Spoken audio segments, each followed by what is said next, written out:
بسم اللہ الرحمن الرحیم۔ دنیا پرستوں کی یہ غلط فہمی کہ جو یہاں مزے کر رہا ہے وہ آخرت میں بھی مزے کرے گا۔ فہرست موضوعات تفہیم القرآن جلد چہارم، صفحہ 206، سورہ سبا آیت 34-35۔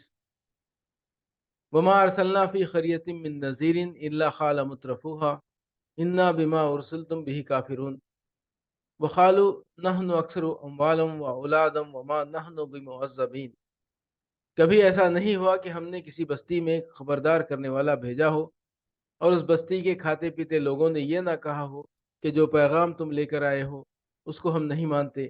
انہوں نے ہمیشہ یہی کہا کہ ہم تم سے زیادہ مال اور اولاد رکھتے ہیں اور ہم ہرگز سزا پانے والے نہیں ہیں۔ جو پیغام تم لے کر آئے ہو اس کو ہم نہیں مانتے۔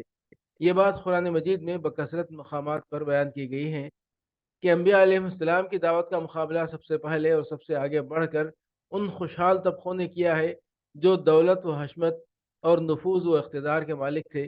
مثال کے طور پر حسب ذیل مقامات پر ملاحظہ ہو: سورہ انعام آیت 123، سورہ اعراف 60، 66، 75، 80، 90، سورہ ہود آیت 27، سورہ بنی اسرائیل 16، سورہ مومنون 24، 33 تا 38، 46 تا 47، سورہ زخرف 23۔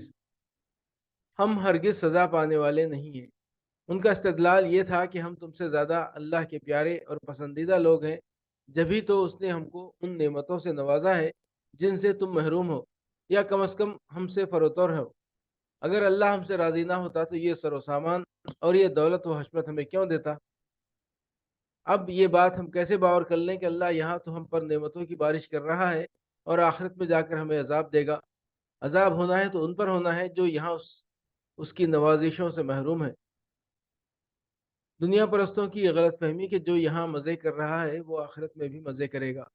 تفہیم القرآن جلد چہارم، صفحہ 393، سورہ مومن آیت 4۔ ما یجادل فی آیات اللہ الا الذین کفروا فلا یغررک تقلبهم فی البلاد۔ اس کے بعد دنیا کے ملکوں میں ان کی چلت پھرت تمہیں کسی دھوکے میں نہ ڈالے۔ پہلے فقرے اور دوسرے فقرے کے درمیان ایک خلا ہے جسے ذہن سامع پر چھوڑ دیا گیا ہے۔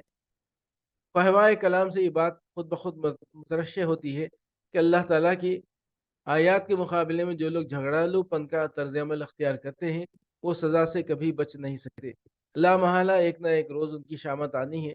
اب اگر تم دیکھ رہے ہو کہ وہ لوگ یہ سب کچھ کر کے بھی خدا کی زمین میں اطمینان سے دندناتے پھر رہے ہیں اور ان کے کاروبار خوب چمک رہے ہیں اور ان کی حکومتیں بڑی شان سے چل رہی ہیں اور وہ خوب داد عیش دے رہے ہیں، تو اس دھوکے میں نہ پڑ جاؤ کہ وہ خدا کی پکڑ سے بچ نکلے ہیں، یا خدا کی آیات سے جنگ کوئی کھیل ہے جسے تفریح کے طور پر کھیلا جا سکتا ہے اور اس کا کوئی برا نتیجہ اس کھیل کے کھلاڑیوں کو کبھی نہ دیکھنا پڑے گا۔ یہ تو دراصل ایک مہلت ہے جو خدا کی طرف سے ان کو مل رہی ہے۔ اس مہلت سے غلط فائدہ اٹھا کر جو لوگ جس قدر زیادہ شرارتیں کرتے ہیں ان کی کشتی اسی قدر زیادہ بھر کر ڈوبتی ہے۔ دنیا پرستوں کی یہ غلط فہمی کہ جو یہاں مزے کر رہا ہے آخرت میں بھی مزے کرے گا۔ تفہیم القرآن جلد چہارم، صفحہ 401، 402، سورہ مومن آیت 21۔ اولم یسیروا فی الارض فینظروا کیف کان عاقبۃ الذین کانوا من قبلہم کانوا هم اشد منهم قوۃ وآثارا فی الارض فاخذهم اللہ بذنوبہم وما کان لهم من اللہ من واق۔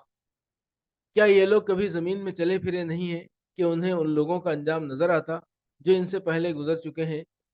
وہ ان سے زیادہ طاقتور تھے اور ان سے زیادہ زبردست آثار زمین میں چھوڑ گئے ہیں، مگر اللہ نے ان کے گناہوں پر انہیں پکڑ لیا اور ان کو اللہ سے بچانے والا کوئی نہ تھا۔ دنیا پرستوں کی یہ غلط فہمی کہ جو یہاں مزے کر رہا ہے وہ آخرت میں بھی مزے کرے گا۔ تفہیم القرآن جلد چہارم، صفحہ 466، سورہ حامیم سجدہ آیت 50۔ وَلَئِنْ أَذَقْنَاهُ رَحْمَةً مِنَّا مِنْ بَعْدِ ضَرَّاءَ مَسَّتْهُ لَيَقُولَنَّ هَذَا لِي وَمَا أَظُنُّ السَّاعَةَ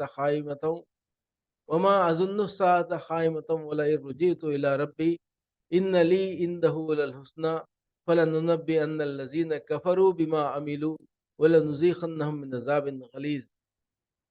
انسان کبھی بھلائی کی دعا مانگتے نہیں تھکتا، اور جب کوئی آفت اس پر آ جاتی ہے تو مایوس و دل شکستہ ہو جاتا ہے، مگر جو ہی کہ سخت وقت گزر جانے کے بعد ہم اسے اپنی رحمت کا مزہ چکھاتے ہیں، یہ کہتا ہے کہ میں اسی کا مستحق ہوں اور میں نہیں سمجھتا کہ قیامت کبھی آئے گی، لیکن اگر واقعی میں اپنے رب کی طرف پلٹایا گیا تو وہاں بھی مزے کروں گا۔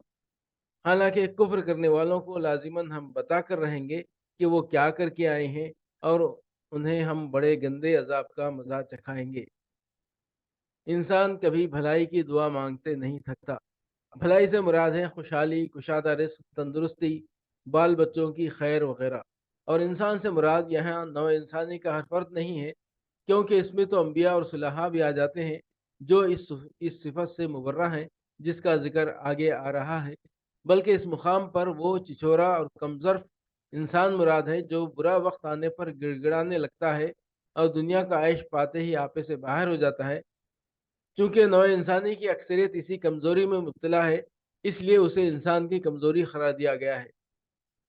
میں اسی کا مستحق ہوں، یعنی یہ سب کچھ مجھے اپنی اہلیت کی بنا پر ملا ہے اور میرا حق یہی ہے کہ میں یہ کچھ پاؤں۔